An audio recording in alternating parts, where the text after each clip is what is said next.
السلام عليكم يسعد مساكم جميعا. Welcome to our last workshop in the technical writing series. Today's workshop is going to be about job application package.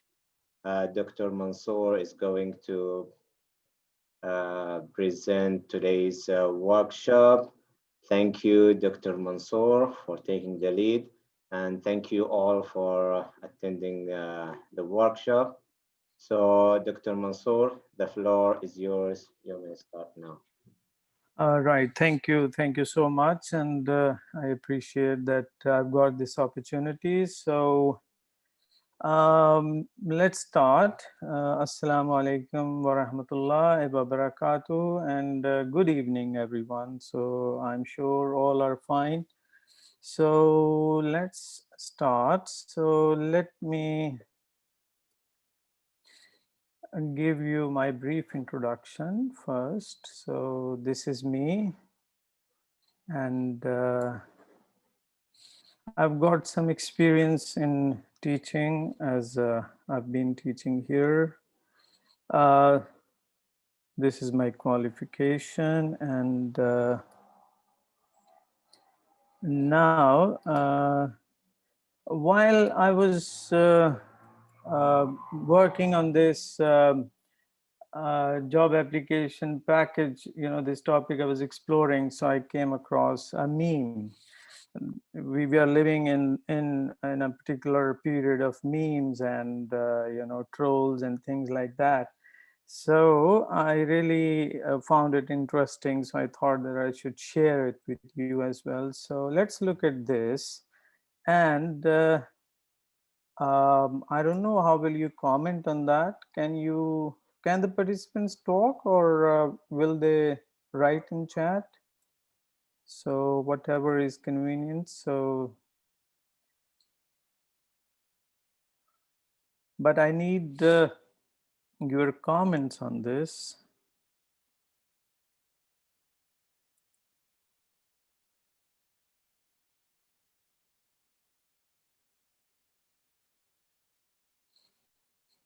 Okay, so that was something that I really enjoyed reading because this is a very common phenomena when we enter into the world of work, a world of jobs, and we come across this, that this is the first question, that do you have experience? And I mean, the fresh graduates, it's a very striking bolt for them, because they really get surprised when they hear this, that how much experience do you have? So this is how generally they react, the way this person is reacting. So let's continue. So my question is to all of you is that what can be included in a job application package? As we are all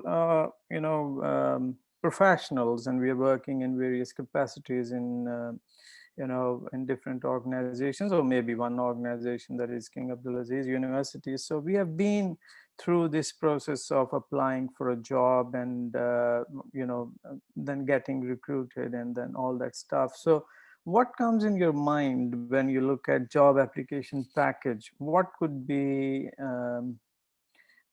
included in that? So this package includes what? Okay, so this is yes, absolutely, that's your CV, letter, cover letter, and resume. That's right. Can you add one more thing? Anybody?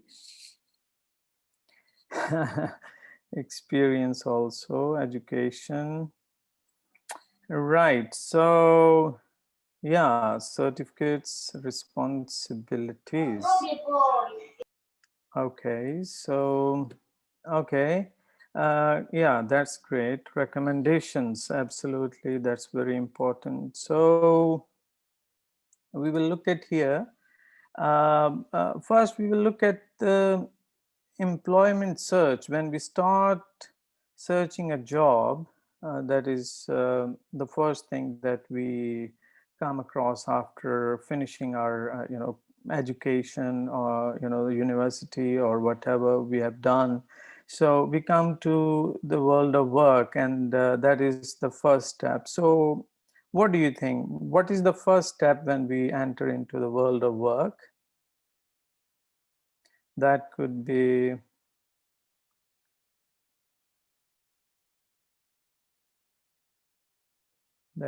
something when we are searching. Of course, first thing is job, but search for suitable work. Okay, right. So here, ads, leads, absolutely. Yes, yes, yes. That we look for ads. Okay, so I've got this diagram where the employment is in the center, and then we have got number one, build towards a career. So what we are trying to do is, initially we are searching a job, but our job is different from our career. So I'm sure that we know the difference between career and job, because we are looking for our career, but we start with a particular job that we find at hand. So we prepare our resume or other employment messages. This is what we are going to cover today, this number two. And then understanding interview process. So after the first step, we move to the next one, that interview stage, and then we prepare for interview and we participate in interview, and then comes the follow-up. We accept the offer if we are offered any. So if you're not offered, then the circle starts again. So this is basically very simple employment search cycle. So we will be focusing here on preparing resume and other employment messages. So this is our area where we are focusing today.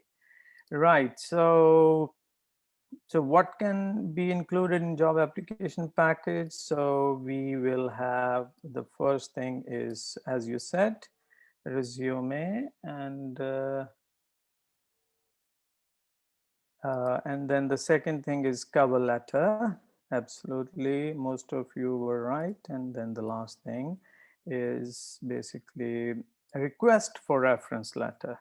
A request for reference letter is most of people, some of you said recommendation. Absolutely, this is where recommendation come, and that's uh, we request somebody could be people in your professional life or in your personal life, to write a reference for you for a particular organization. So we will look at that in detail also. So let's start with resume first. So that would be the outline. So let me share the outline. This is the outline for today's presentation. We will look at resume and CV in detail, cover letter, and request for reference letter. I'm sure most of you have already prepared these documents and have gone, you have very well known about these things, but it could be a kind of a refresher course. I mean, I have tried to touch upon the latest trends in these different areas. So I will try to share what's happening in not exactly 2020, but recent times in these particular areas. So we will focus on these. So um, here, the modern CVs or resumes, they look like this. That is not the one we used to prepare around 5 years back or 10 years back. Now the trends have changed. Now a lot of technology has taken over, and a lot of apps and softwares and websites are available that help you to create your resumes. And they are very, chic and modern and trendy. So now things are changing as we are changing. So right. So now here we will be looking at resume and the CV. My question is, how is a resume different from a CV? So if you could comment on that. Any ideas? Okay, CV includes personal information. Agree, unlike resumes. Unlike resumes, okay, we'll see. Resume is okay. Okay, let's look at that also. Is this good? Brilliant, thank you. Okay, yes, absolutely. CVs are longer, absolutely. They are more detailed biographical accounts of our accomplishments. So let's look at this. Okay, great. Absolutely. So this is where we are in this session, we will try to change our CV to a resume because what happens is that in the modern organizations, as previously it was assumed that CV was particularly prepared for these academic organizations, but for other businesses and private organizations, there they used to have a resume.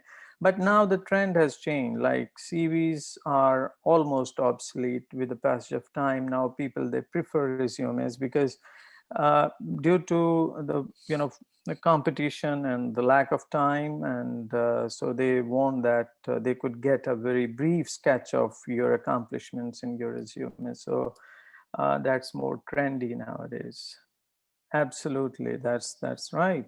Thank you, Hassan. Hassan is right. That's a very effective website, Canva. Right. So here, a resume is not a CV. So that's let's make it clear. And now, what happens when we prepare a CV and a resume? So here is the difference. So research-oriented jobs, they generally look for CVs because you need to provide a lot of details of your research and your workshops, presentations. So that's why the CVs, they become longer, and there you need to establish your scholarship. So that's why the CVs are preferred in academia. But when we look at resume is generally for business and non-profit organizations, and there they look for these. But now there's a trend is changing, so overall resume is preferred everywhere. Is yeah, the length, as you most of you said, this CV is detailed, absolutely. Resume should be 1 to 2 pages at max, and I mean it shouldn't be longer than that, because you just need to provide a very brief sketch. uh, is this message for me? Okay, this is what date? Okay, sorry. So right. Absolutely, CV is more practical. But as I said, if you are a part of a particular world of academia, for example, you are a researcher and you have published quite extensively and you have presented in various, mm, uh, international conferences. So then you have to provide the details of all that stuff. So in that case, you might be required to provide a CV, so instead of a resume. But anyways, it's or more or less same. A CV is record of academic accomplishments and credentials. Is not all embracing, but it should be targeted to a particular job in a particular field. So this is something that is really interesting regarding resumes. So we will discuss that in detail. Right. So if we want to define a resume, so what comes in your mind that is I think we can find your, yeah, absolutely. You can find the publications. So resume is this. It's a structured written summary of a person's education, employment background, and job qualification. So this is what required for a resume. You don't need to go in so many details. So you just need to provide to the point specific information. So that's why resumes are preferred. Now, when we look at resumes, before we go and look into these things in detail, so the first question comes in mind, that is, you need to brand yourself. So if I ask you, what do you understand by this idea that brand yourself or self-branding? What is that?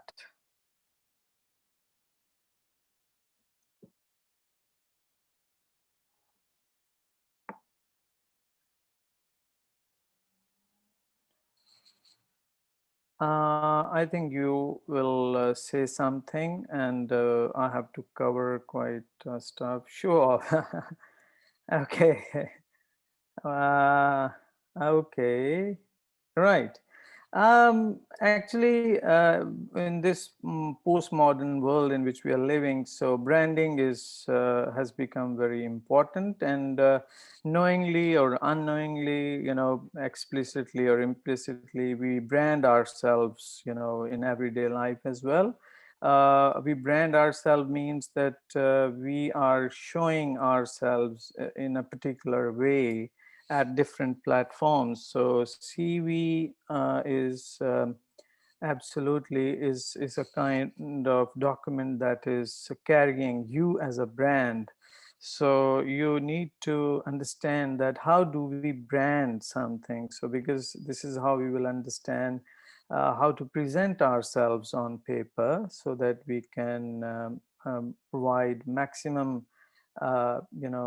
input regarding our accomplishments. So let's see how to brand ourselves. So yes, absolutely, because our perception is everything actually. Because our identity is perception, is our perception. Everything is perception. So if I'm perceived in a particular way, so I might be acknowledged or I might not be acknowledged. So that is what matters. And your CV or resume is the most important document that creates your perception, my perception. So that's why it's important to understand what branding is actually.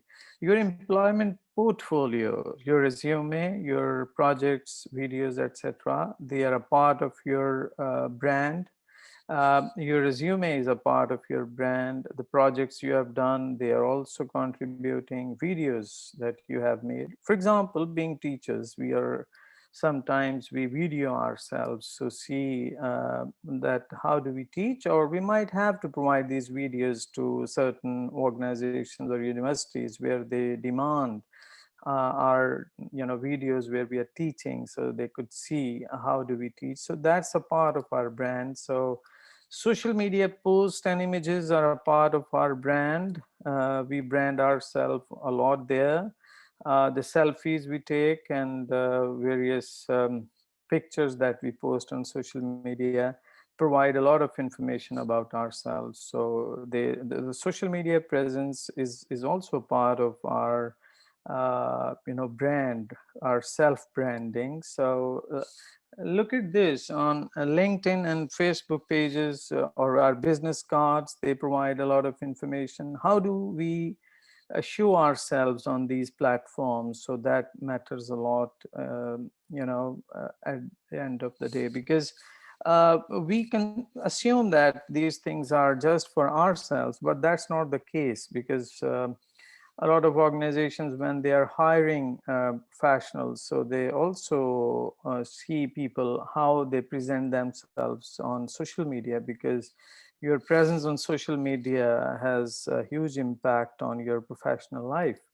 Okay, right. So how do we brand ourselves? So this is, there'll be a lot of, advice here, pieces of advice you will receive, because there'll be a lot of do's and don'ts. So don't mind, it's just,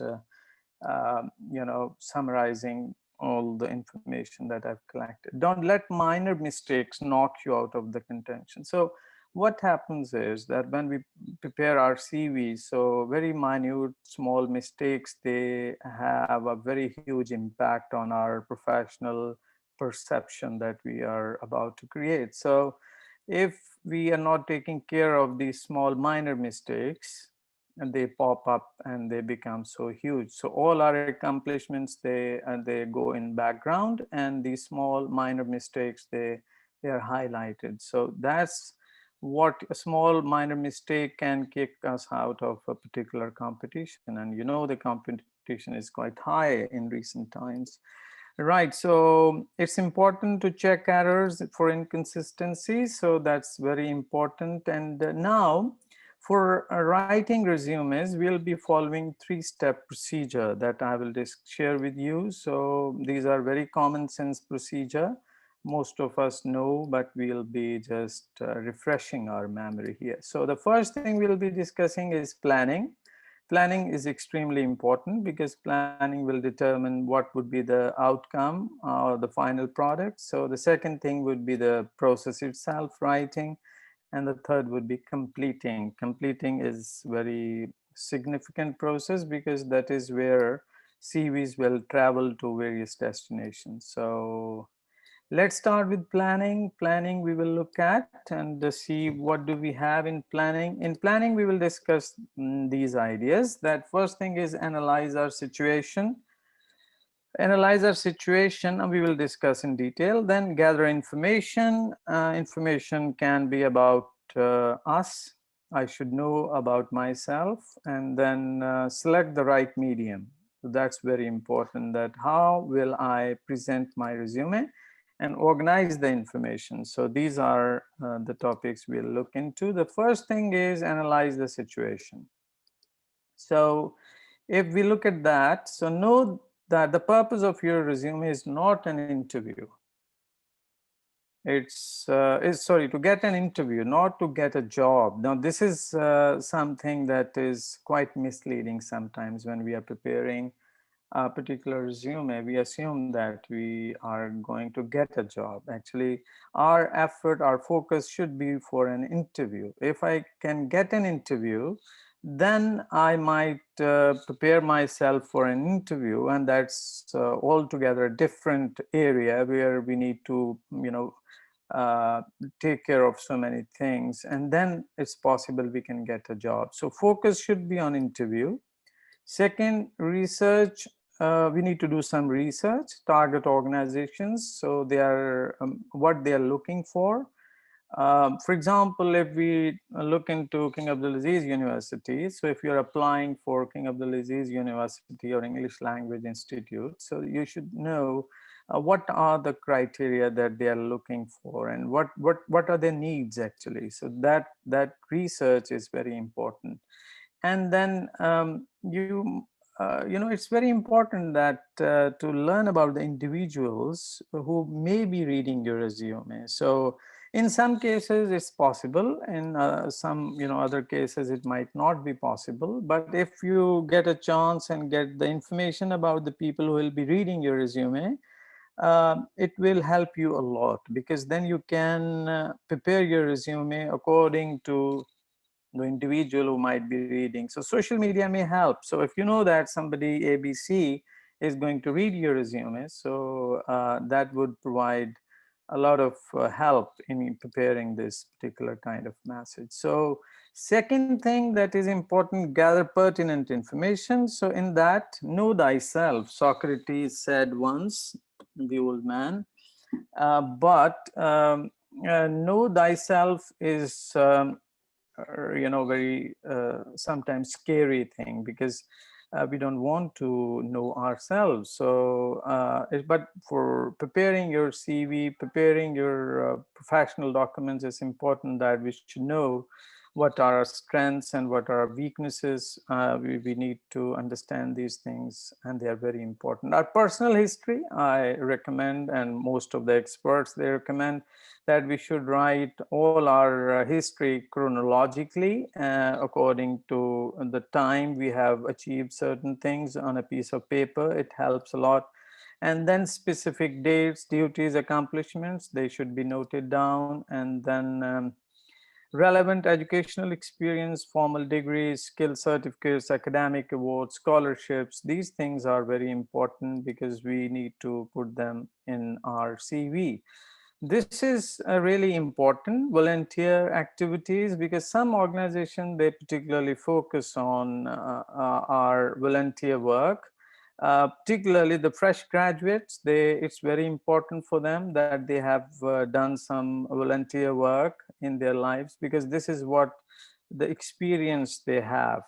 If somebody asks that, like I've shown you a meme in the beginning, that surprised face was because somebody who hasn't done a volunteer work. So volunteer work is very important for fresh graduates. They can get a lot of information, experience by doing volunteer work.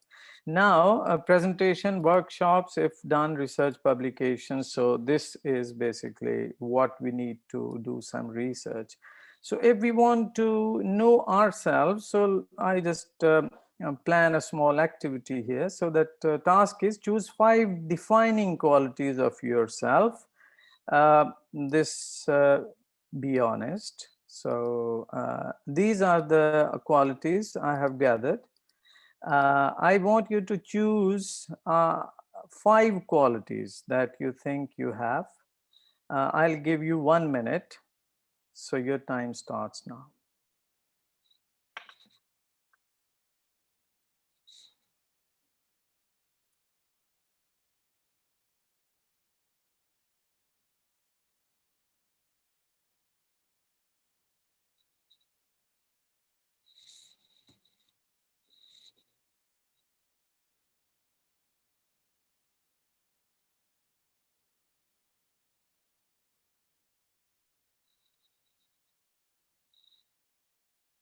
Okay, so question is, could being a part of university club works like a volunteer work? Uh, yes, it could be, but it's very important if you have done a particular, you have been a member of a particular university club, so do include in your CV. But most of the time, volunteer work is considered when you work in an organization and you work for free. You don't get salary or you're not paid for that, but you are working for, like internships that people they do. So that's why when you're working in a university club, so that's a part of the educational experience. But full volunteer work could be outside. It could be a community club outside your university, but you can include, but that's very important. It must be included. Okay, so these punctual, confident, creative, honest, and sensitive. Field training, absolutely. That's very. This is what I was talking. That's the internship that we do. That must be the part of. I mean, what I'm saying is that if you don't have a very extensive experience to display on your CV, then these field work, internship, or volunteer work is very pertinent, because otherwise you need to show that you have done something or I have done something somewhere. So these are the qualities you have chosen, and I appreciate that you have chosen these. So these qualities are quite helpful in determining your character and your strengths. So most of the time, these organizations, they are looking for people with these kind of qualities because they are very important for a professional life. Right. So that is adaptable, dedicated, polite, hardworking, self-motivated. Absolutely right. And quick to learn, dedicated, dependable. Oh, nice. Absolutely. Well done. Nobody has talked about this one, that is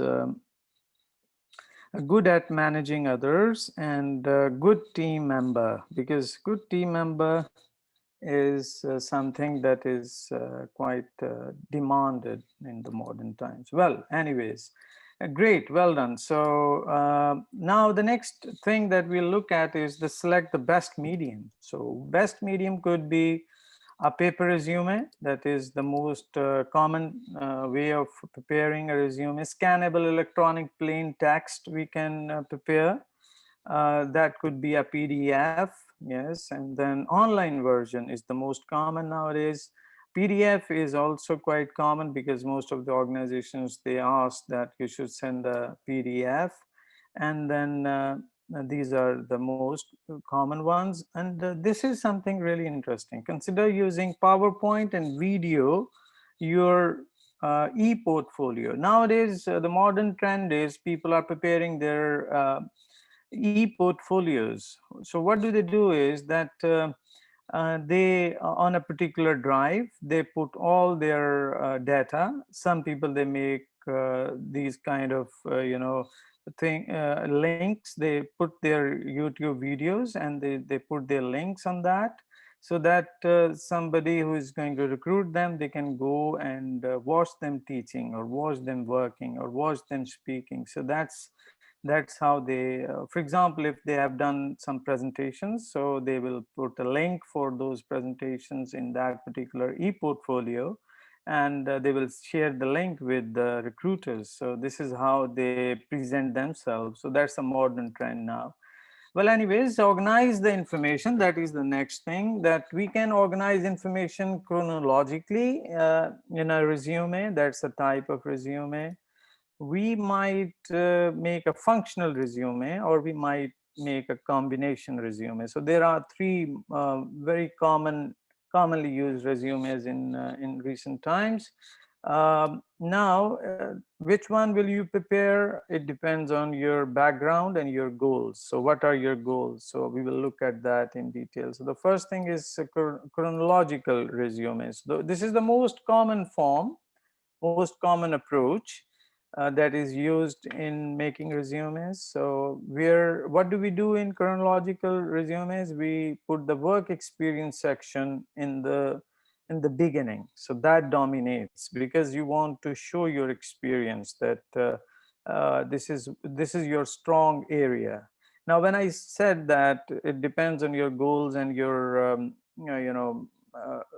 what do you want, so it depends how much experience do you have. If you don't have a lot of experience, then you shouldn't go for a chronological resume.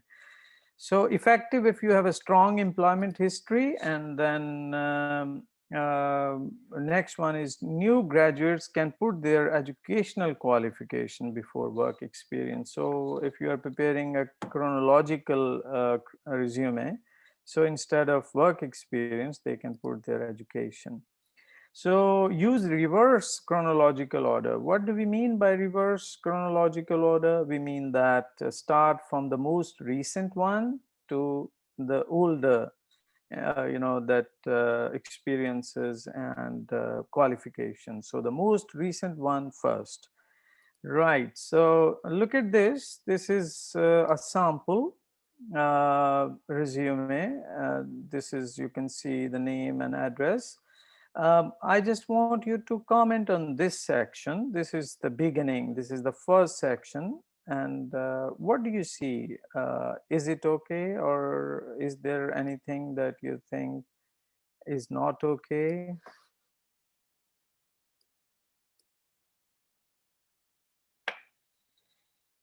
Absolutely, yes.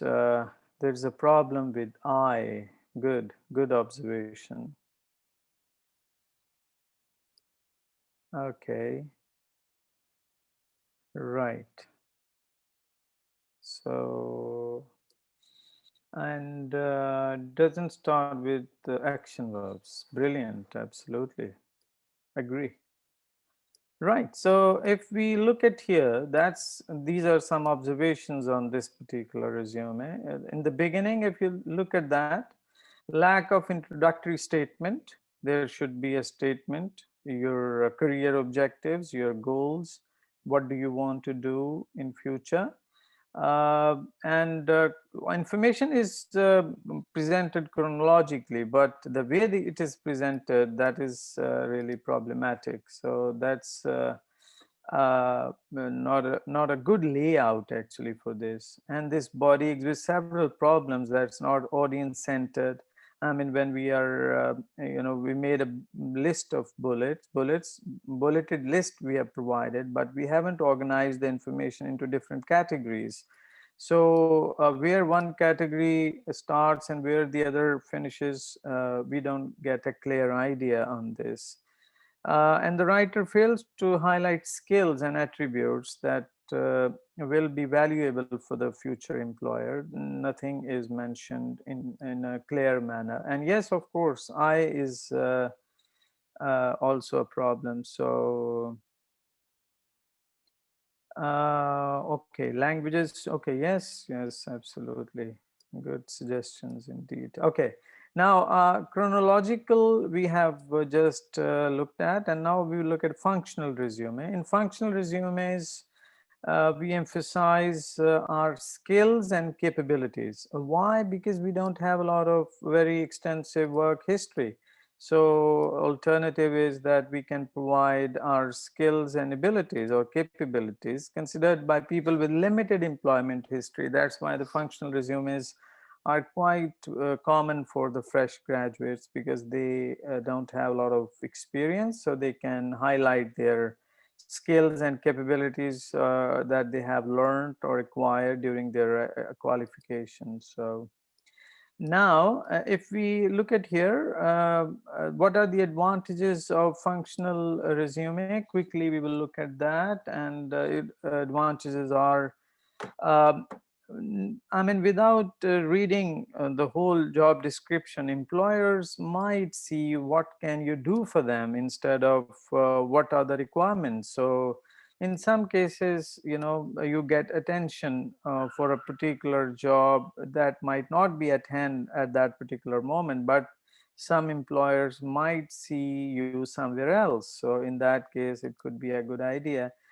You can emphasize earlier job experience if you have any, or you can talk about your volunteer work if you have any, or you can de-emphasize any lengthy unemployment or lack of career progress. Sometimes it happens that we have long gaps in our employment, so that can sometimes be a negative point when we are preparing a CV, because recruiters sometimes they focus on these things, that why haven't you worked during this particular period of time. Of course we can provide a valid answer, but it shouldn't be highlighted.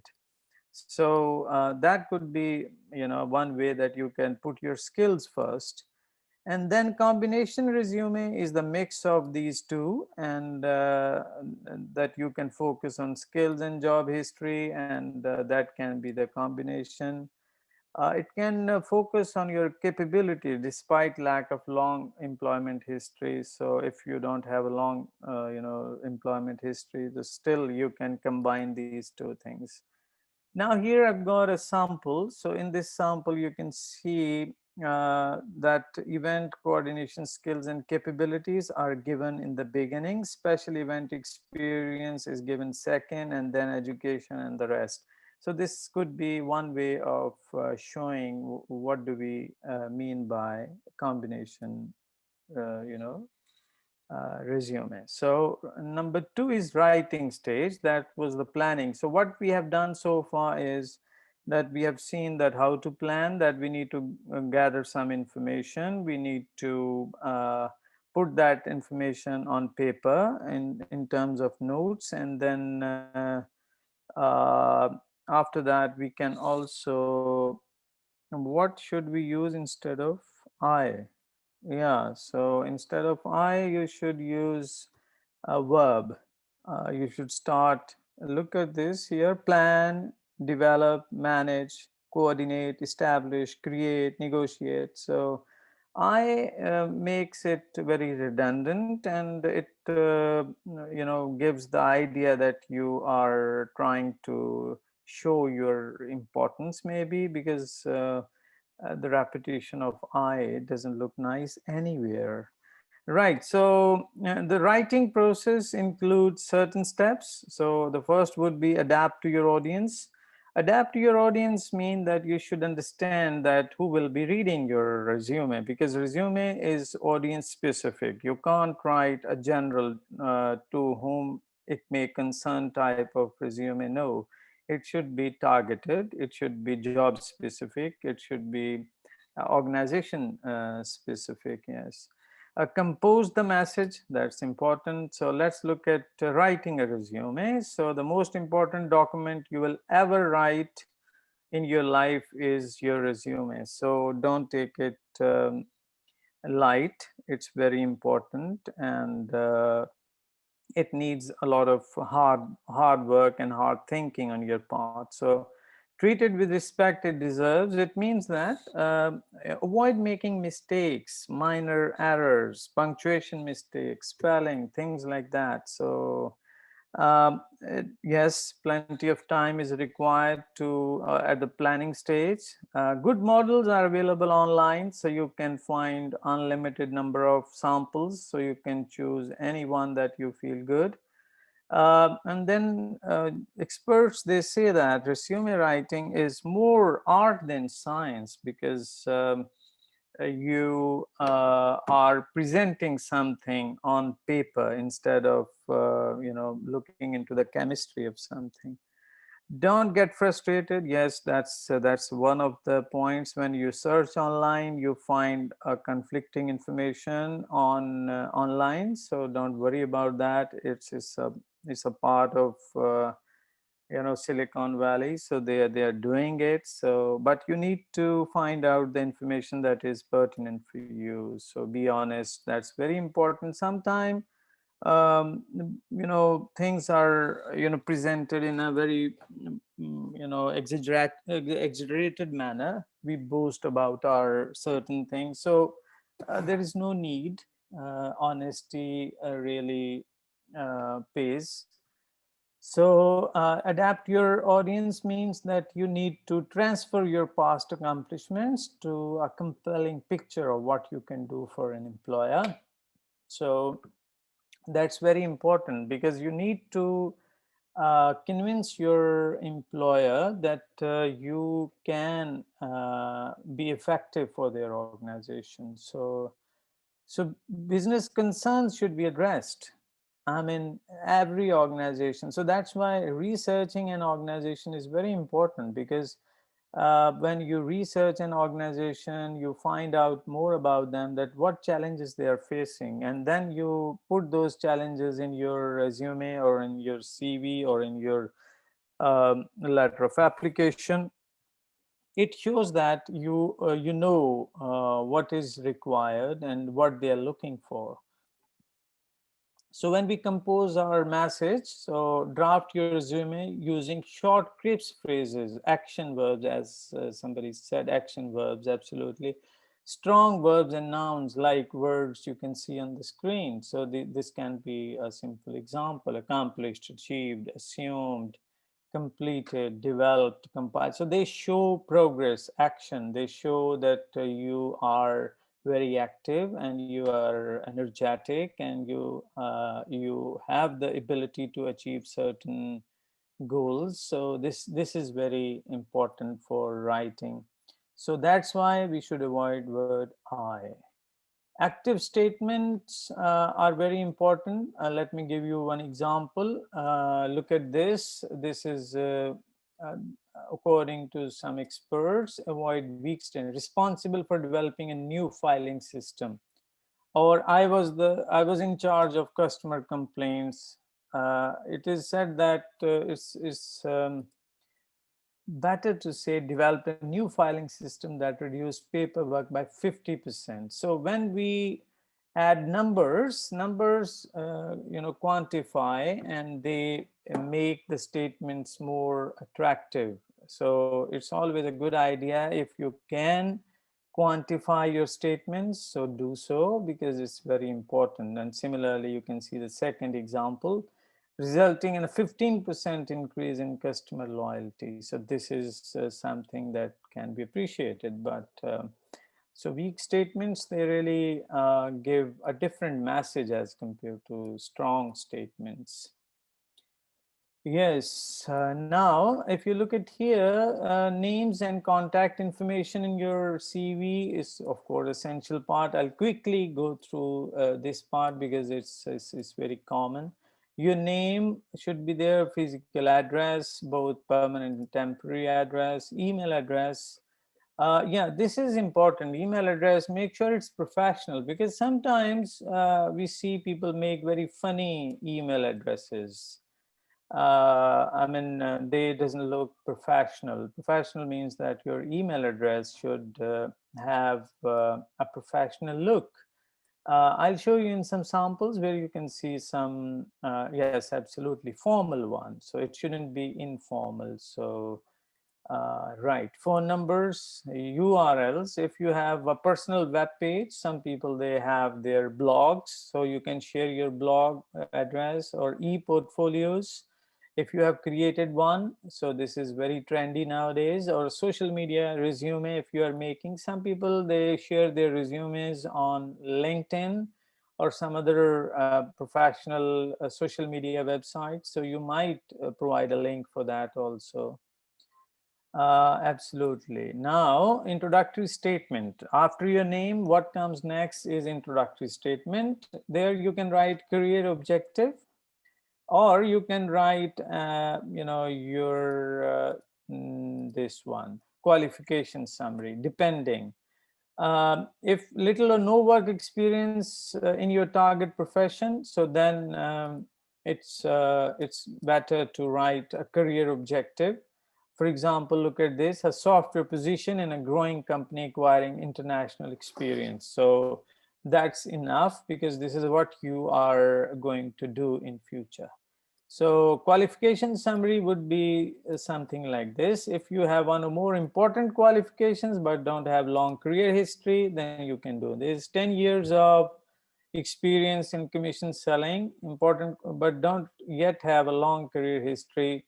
Um, Consistently meeting, I think this is something, no work experience.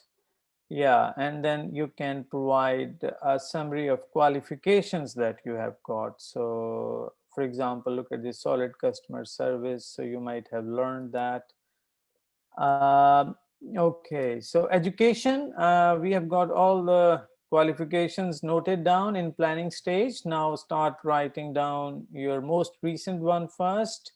So what would be the order? Name and location of school, and then month and year of your graduation, and list of courses you have studied, and different skills and jobs you have done while working. Off campus training, if you have done, this is what we were discussing earlier, that if there is any field work, so you might also provide that also. Grade point average, it depends on the job you want, because sometimes they ask you to provide, or the quality of grades also matter a lot. So if the grades are good, then there is no harm in mentioning. But if grades are okay, so you may skip that. So instead of providing a bit negative impact, it's better not to mention.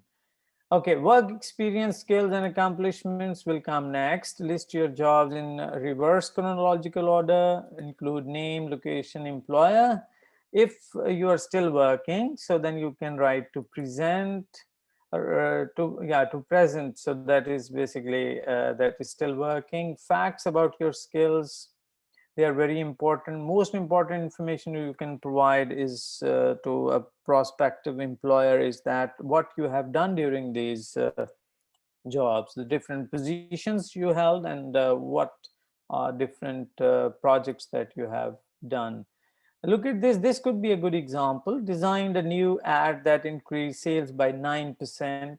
I mean, this is very attractive. Raised $2,500 in 15 days for cancer research. So that could be volunteer work maybe. So this is how we can present. So next would be our activities. We can provide our activities like this. That is your activities and achievements outside work speak volumes about what you are and what your values. So that's very important, because what activities and achievements you have done. So volunteer work I was talking about is very significant. It conveys a lot of messages about your values and moral systems that you inherit. So this is very important. So Use this section to list volunteer activities done important to build a leadership, organization, teamwork, cooperation. So teamwork is the modern trend in professional organizations, because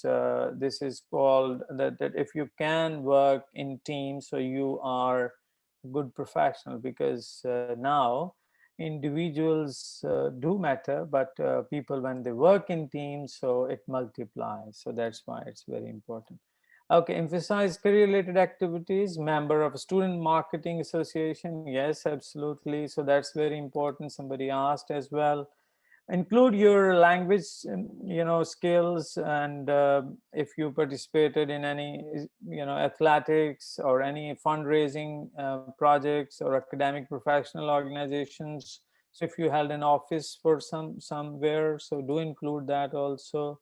Regarding personal data and references, it's important that personal interest and accomplishment related to employer's business must be included, like something that you've got an interest in. For example, if you're applying for a particular organization that deal with traveling, and you have love for traveling, so do mention that your interest in that. But if it doesn't link with the culture and the organizational interest, so there is it is recommended that there is no need to discuss that. Don't include information related to gender, marital or family status, age, race, color, religion, national origin, physical or mental disability.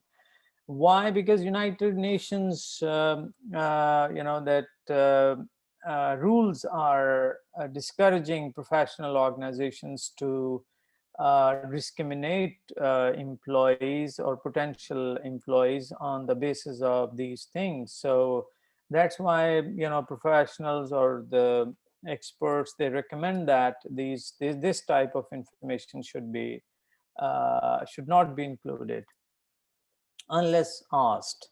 Okay, exclude salary information, reasons for leaving job, etc. at this stage. But yes, in interview when you go, so you might discuss these things, or they might ask you questions, but they shouldn't be part of your resume. Yes, 3 references at least, but make sure they agree to be a part of your reference, because getting permission is important. So that's it. And person's names, job title, this is important information. The references that we are including, we need to get that. And now we are moving to the last part of this resume, completing. So when we talk about completing, so we talk about these things. Revise your resume. Revising is essential, very important. So produce your resume. Produce mean that the form that it will come into. Proofread your resume. That's very important. Proofread means not only you, ask somebody else to read it for you. Distribute your resume. So let's look at revise. These are the criteria. You can use that your resume should be like, it shouldn't be too long, it shouldn't be too short, so it shouldn't be hard to read. Present, the way you present your information, it should be easy to approach. It shouldn't be inconsistent. Amrish, it shouldn't be at all, because Amrish mean that it should be professional. And misspelled words and grammatical writings are really bad.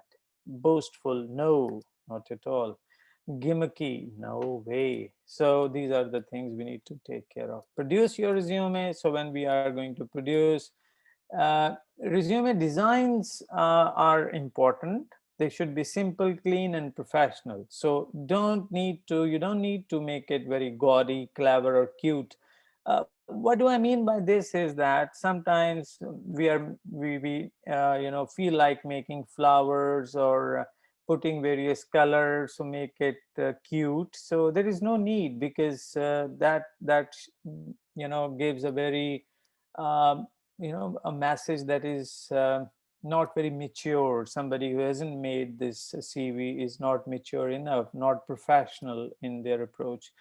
Yes, confusing, complex layouts can confuse, such as, yeah, that's very interesting. If you are providing your resume online. So Georgia is the font that is recommended by experts because it really pops up and is quite prominent on online screen.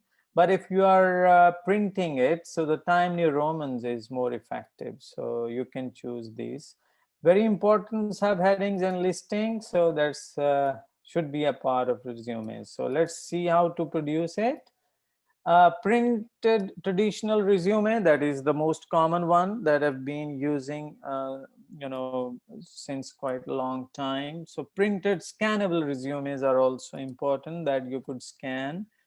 Electronic plain text files. Why? Because sometimes you need to change the formatting, so you can go and change the style and anything. So the template you're using. So this plain text can be helpful. Word file is very important. PDF, yes. And yes, this is multimedia resume or social media resume. So you can make an online resume also. As I said, you can put everything in a drive or on a particular social media platform and share. If expecting discrimination, avoid using photos. Now, this is really interesting. Sometimes photos can become a reason for discrimination in certain cultures, like certain colors, nationalities, or certain people. They can sometimes the names also become a part of this discrimination. So you can't, of course, skip your name. I mean, that's for sure. But if you feel that you can be discriminated based on your photo or color or gender or whatever, so you can skip these photos if you feel like. But now the trend is people, they use their photos because good selfies can go on your resumes. But now look at next is proofreading, very important. So when we say that resume can't be pretty good, you can't say my resume is pretty good or almost perfect. No, experts, they want you to make it perfect because it speaks volumes about you as an individual and as a professional. So make sure that it's really error free. Okay, so next is distribute your resume. We'll see how to distribute. Of course, we will send mails, traditional mails, like through post, if the situation is like that. Emails are the most common ones, but we also submit employers' website most of the time. So, or you might be posting on job websites. Various websites are available, so you might be putting your resumes there, or you might keep it online, so that, like LinkedIn, so some recruiters might be looking at your resume and contact you. So there are various platforms where we put resumes. Now the next topic is cover letter we will look at. So guys, if you have any questions, you may just write down in chat box. I'm just going through all the stuff quickly. Right. So cover letter is what? What's a cover letter? So cover letter is selling your skills on paper. Cover letter goes with your CV, because that is accompanying your CV. Uh, People also call it job application or letter of application or cover letter. Various names can be used. So yeah, if you mention everything in your CV, absolutely, this is what we are going to see now. Good question, by the way. Okay, so what is a cover letter? So a supplement to the resume that includes more detailed information about yourself. So it's a supplement. Supplement means it's not saying what you have already said in your resume. Rather, it's going to supplement or complement what you are going to say in your show your qualifications to a job. So what you have to do is, the prime purpose of your cover letter is that you have to not exactly prove, but you have to convince your recruiter that you really have the qualification that is required for this particular job. So express your interest in a position and then request for an interview, because this is where you will formally request for an interview, because you can't say this thing in your resume is just information about you. A few things to keep in mind: goal is again to get an interview, and a must with your resume is to let you stand out, because here you will try to convince your recruiter that why are you a suitable candidate for this particular job. And should be brief and interesting. Why interesting? We will look at that. Limit to 3 to 4 pages, not more than that. Sometimes it's just one page, and it shouldn't repeat what you have already said in resume. Rather, it should just explain why are you a suitable candidate for this particular job. Okay, what would be its format? Font that matches resume. Try to keep the same format that you have kept in your resume, because now when you go for various online platforms, various websites that provide you to services where you can create your resume, you can also create your cover letter in the same format, same design, same template. So that's a good idea. I think that we can follow the same pattern, because this is how it will provide consistency in our approach. Yeah, it should be typical business formatting. It means that it should be formal, clearly visible contact information on top in case they want to contact you. Of course, it would be there in your CV as well. A return address, just to make sure that it's there. And it's important to address the person you are talking to, or somebody who is going to read your application. There are chances that you might not get the clear information that who is going to read that, but still you can try. So to whom you should address? You should address, look at the job ad. Sometimes they have given the name of the person you can address your letter to.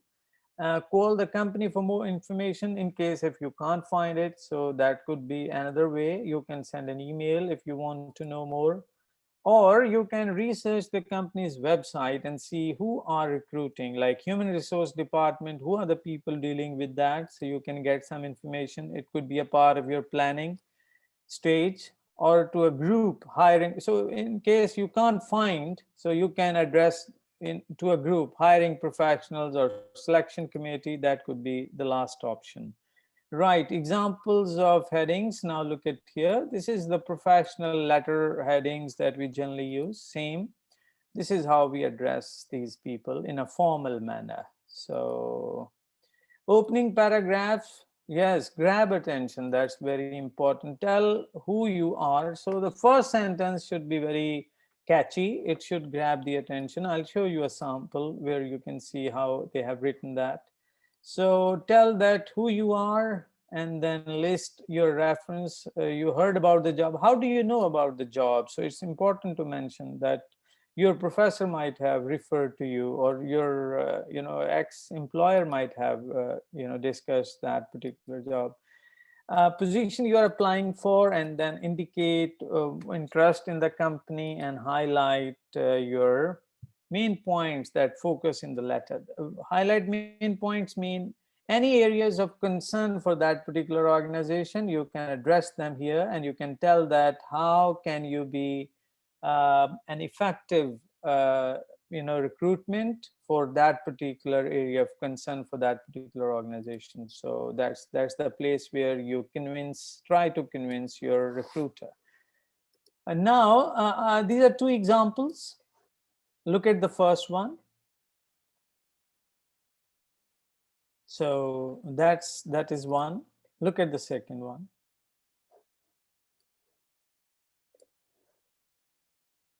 Which one do you prefer? First or second?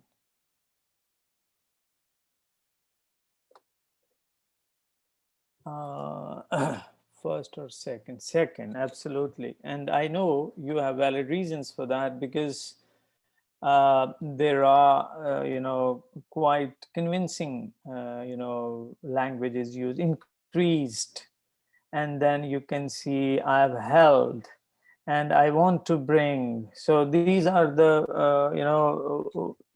verbs that are really emphasizing and showing that how enthusiastic you are for this particular job. Now, just look at this also. How can I show I'm qualified for this position and I am a good match for the organizations for this? This is a very important question when we are writing. So address this question. What I have done that illustrate these qualifications, and that is the second question. These are two most important questions when we are writing a cover letter. Okay, body paragraph will tell stories. Yeah, story time. So you will tell stories. How will you tell stories? You will tell stories by emphasizing your strongest qualification or top selling points. You will focus on personal qualities, special skills that can help you to get the job. And then how can these qualifications, skills, and experience can make you an ideal person for this job, and examples of your achievement. That's very important because quantify your claims. That's really important. Yes, and how, what can you do for that organization? So why should they hire you? So the closing paragraph will provide final statement of interest that you are interested, request for an interview, and include your contact information. And in the end, thank the employer for the time and consideration and sign your letter. Look at the last closing paragraph here, then I'll show you sample letter also. You can give it a quick read. Here you are trying to say that you would love to further discuss the position, and then you are requesting for interview, and this is your contact information, and then greetings. Like final recommendation, three people you need for review. It should be reviewed by at least three people. Why? Because sometimes we ignore our own mistakes, so others are good at finding faults in a positive sense, so they can find mistakes quite quickly. So revise your letter, it's important, and it should have friendly professional tone, and that's a sample. You can see a sample here. That is a very professionally layout letter. That's the name, address, and the person being addressed. You can for this is the first paragraph where you are. Look at the first sentence, how they have tried to get the attention. Having researched your company's activities, I was particularly impressed by the number and quality of services provided. Now, the first sentence is quite catchy because you are appreciating what they are doing. So this is what can catch the attention. And the second paragraph is providing a lot of details, and then the examples of my recent achievements are, look at this. So in bullet points you have provided very neatly all the achievements that you have done, and then you are closing it. So last part of this presentation, and appreciate your patience, a lot of stuff is coming. So request for reference letters. So one thing, let me clarify. This request is for somebody who could provide reference on our behalf, that we want somebody to write a letter on about us, that what kind of professional we are. So whom to ask for a reference? So we can ask for professional reference. It could be a professional reference. Professional reference comes from the organization, the previous organization you have worked in. They might provide a reference. You might ask for personal reference. If you don't have work history, then personal reference is preferred. Somebody well known could write a reference for you and talk about your character qualities. Choose your references wisely. It's very important because a positive reference is more preferable than a negative one, of course. So when you're choosing somebody, then make sure that the person really knows you well and can write good reference for you. Always give the person you are asking an out. If somebody doesn't want to write, so just let them go. Format. So why you are requesting that person, and why person ABCD is an ideal person for this, and then you can provide background information, your current resume you can send, so the person should know what are you doing. So when they write reference for you, so they should know your current activities and prospective job and your relevant skills. So this is important. And next you can sorry, and yes, of course, like we forget mostly, when you get the job, do send a thank you note. Don't forget that person, because that person has really helped you to find the job. Now if you look at this, this is a kind of reference letter, address, date, and then there is, the person who is going to receive it. The researching or to ask you to provide me a reference for a new opportunity. So you are providing the information, introductory information, and then you provide the details about the job and why you are interested in that, and then you are thanking for accepting. If somebody accepts your request, then you are thanking for that.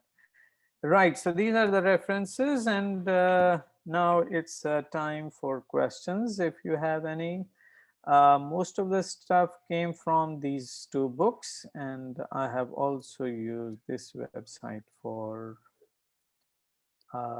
collecting information on this area, although it was time restricted, otherwise it could have been explained further.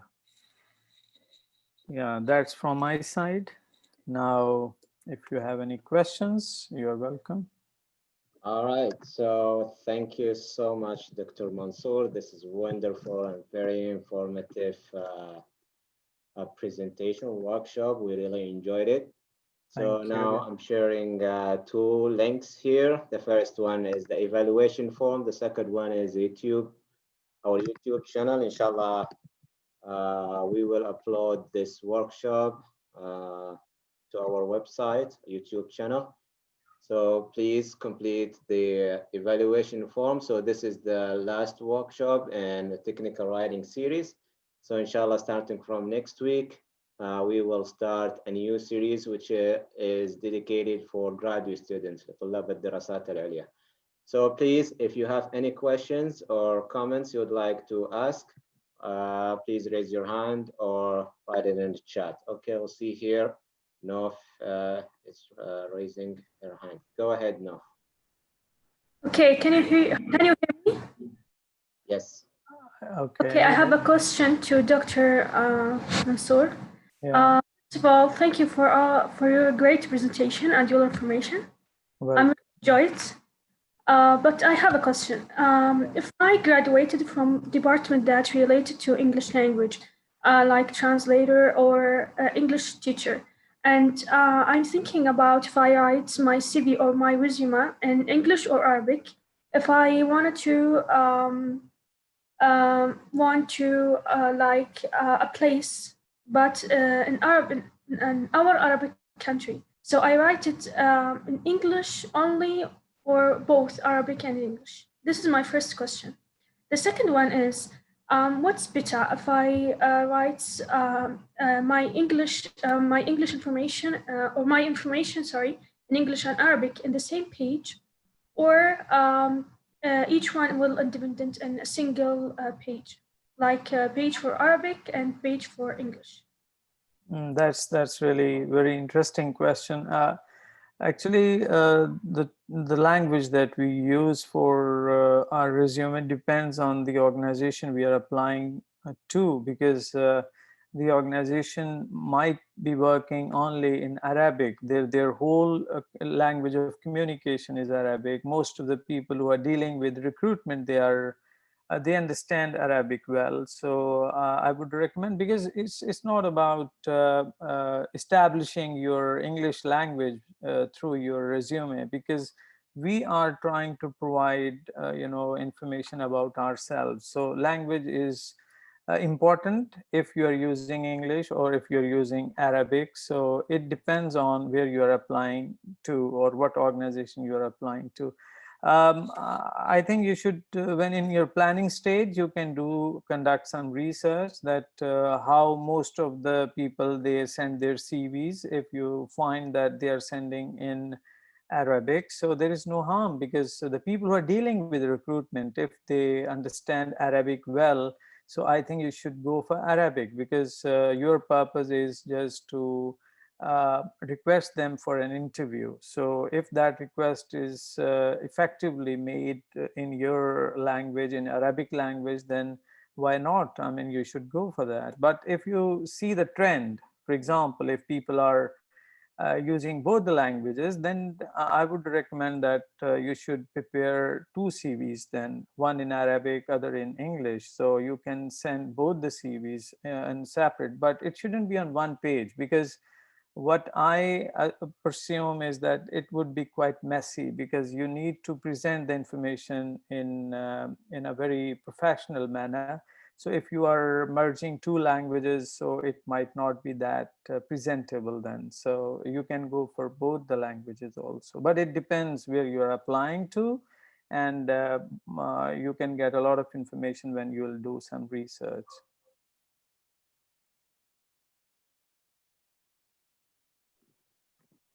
All right, thank you, Dr. Mansour. You're Are there welcome. any comments or suggestions? Please write them in the chat or raise your hand. Thank you, everyone. Those who are appreciating, I really say thanks. Thank you.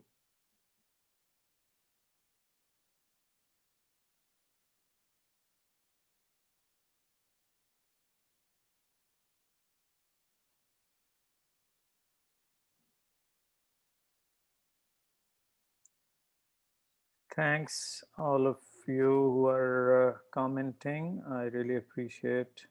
Thank you.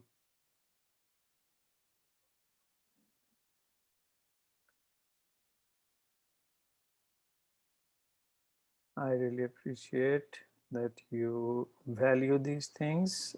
Thank you so much.